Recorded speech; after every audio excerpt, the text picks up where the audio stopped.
ધોઈને થઈ ગયા ફ્રેશ આપણે. હા થઈ ગયું જવાનું કુડલા.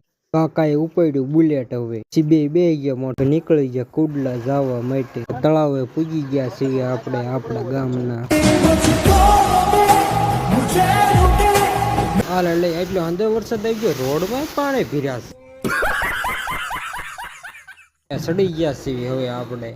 કાકા ભત્રીજાની જોડી કોઈ ના શકે તોડી.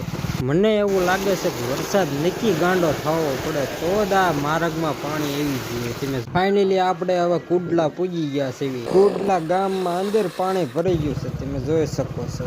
સાગરભાઈ ઘેરે કુડલા પૂજી ગયા આપણે. અહીંથી જવાનું છે રામદેવગઢ. રોડે ચડી ગયા છીએ આપણે. હવે કૃપાલભાઈ ને પણ આપણે હારે લઈ જવાના.